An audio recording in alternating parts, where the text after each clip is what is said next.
Ramakrishna sir, Aruku Parliament District sir. I belongs to tribal community, Pader Assembly. My question to you sir, our government is doing so much activities in India level sir, in village level also. As worker as a BJP, I want to ask how to go to the field to contribute in this process sir. बैठिए। आप काम तो कर ही रहे हैं, ज्यादा काम करने के लिए कह रहे हैं।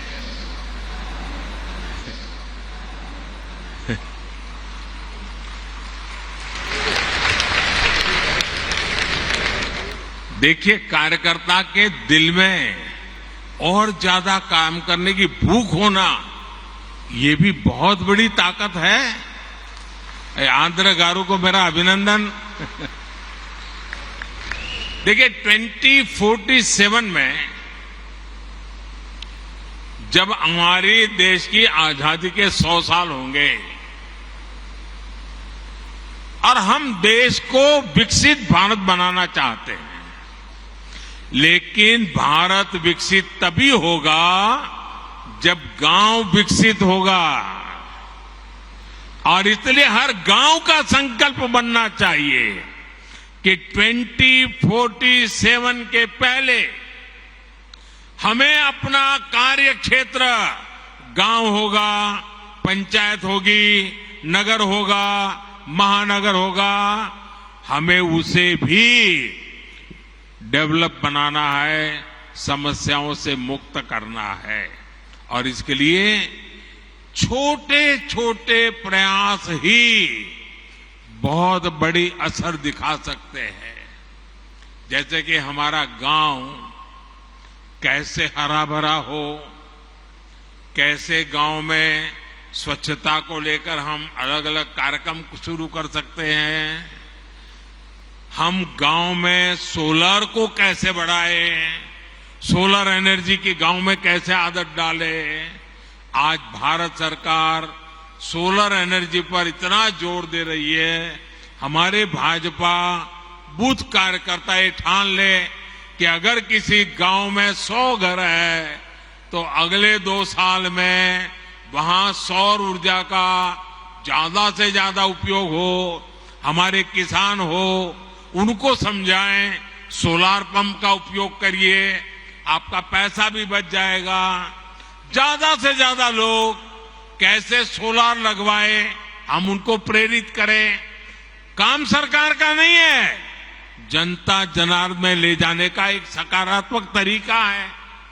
उसमें बैंकों से जो कैसे मदद मिलती है, उनको बैंकों से मदद कैसे दिलवाए, आर्थिक सहयोग बैंकों से मिलता है, उन तक कैसे पहुंचे, उनको इनकी जानकारियां हम कैसे दें। आप जानते हैं, केंद्र सरकार के प्रयासों से स्कूलों में ड्रॉप आउट रेट बहुत तेजी से कम होता जा रहा है, लेकिन फिर भी भाजपा कार्यकर्ता ये सोचे कि मैं जिस बूथ में काम करता हूं वहां कोई ड्रॉप आउट नहीं होगा।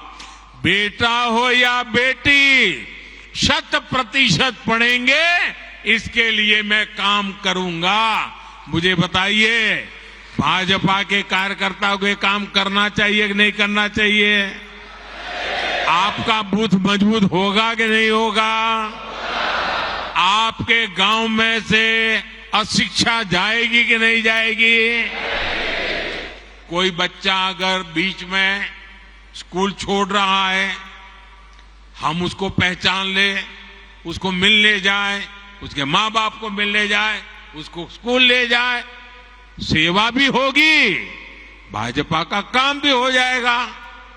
अगर उसको कोई आर्थिक परेशानी है, किताब नहीं है, लिखने के लिए नोटबुक नहीं है, आप गांव के 2 लोगों से कहेंगे, आओ भाई इन 2 बच्चों के लिए भी 2 नोट ले आइए। उनको यूनिफॉर्म नहीं है, आओ भाई 2 बच्चों के लिए यूनिफॉर्म ले आओ। आप देखिए, धीरे धीरे आप परिवर्तन ले आएंगे। अब कुछ बच्चे कुपोषित होते हैं, हम गांव के अंदर कुपोषण कैसे मिटा सकते हैं? मैंने अभी बताया मेरा मणिनगर का अनुभव। हम गांव के लोगों को ले जा सकते हैं। इतना ही नहीं, किसी को कहेंगे भाई जन्मदिन आंगनवाड़ी में मनाओ, आपके पिताजी की मृत्यु की तिथि है आंगनवाड़ी में मनाओ, आपकी शादी की सालगिरह है आंगनवाड़ी में मनाओ, घर से कुछ बना करके ले आओ, चलो इन 30-40 बच्चे होते हैं खिलाओ, कुपोषण भी जाएगा और उनको अपना जन्मदिन मनाने का आनंद भी आएगा। मैं मानता हूं कि हमने ऐसे तरीके ढूंढने चाहिए। और जितने जैसे जहां पर डेयरी का काम है वो दूध इकट्ठा कर करके पिला सकते हैं। मैं समझता हूं कि यही तरीके होते हैं जिन तरीकों से हम बहुत तेजी से आगे बढ़ सकते हैं। और मैं मानता हूं इसका आदत लोगों को भी लगेगा, ऐसा नहीं है कि नहीं लगेगा। और इसलिए मेरा आग्रह है कि हम इन बातों को ज्यादा महत्व दें।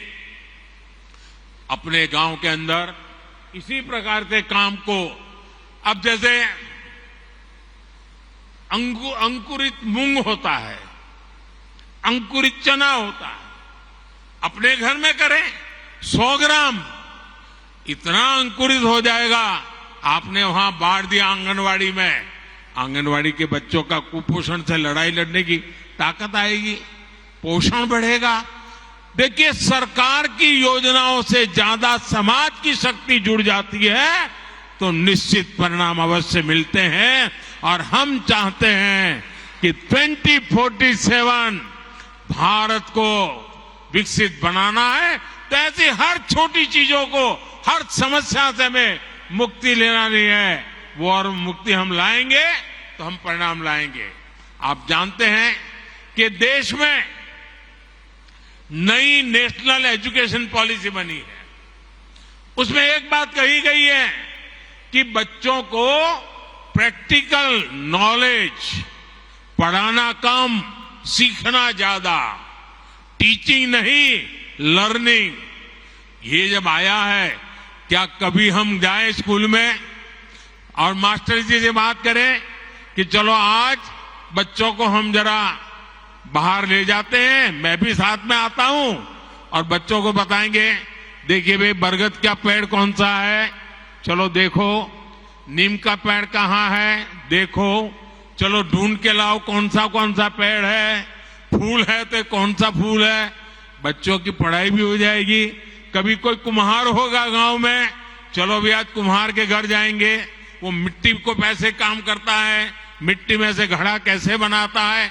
यानी स्कूल तो जो करती होगी, लेकिन मेरा बूथ का कार्यकर्ता उसके साथ जुड़ जाता है तो उन बच्चों के जीवन में भी बदलाव आता है। और नई एजुकेशन पॉलिसी, हमारी नेशनल एजुकेशन पॉलिसी अपने आप लागू हो जाती है। कई हस्तशिल्पी होते हैं, चीजें कैसे बनाते हैं, बच्चे जब बारीक से देखते हैं कि सुई धागे से ऐसे ऐसे काम होता है, बच्चे का एक विश्वास बनता है, हम एक सामाजिक कार्यकर्ता बन जाते हैं। और इसलिए मैं बूथ के भाजपा से कार्यकर्ताओं से यही कहूंगा कि आप वहां के जनजीवन से जुड़िए, उनकी रोजमर्रा की जिंदगी से जुड़िए। उनकी रोजमर्रा की जिंदगी में राजनीति नहीं होती है, उनकी रोजमर्रा की जिंदगी में आगे बढ़ने का इरादा होता है। उस आगे बढ़ने के इरादे को पहचानिए और अपने आप को उसके साथ जोड़िए, वो आपके साथ जुड़ जाएगा। आपका बूथ मजबूत बनने से कोई रोक नहीं सकता है और इसके लिए हमने आगे बढ़ना चाहिए।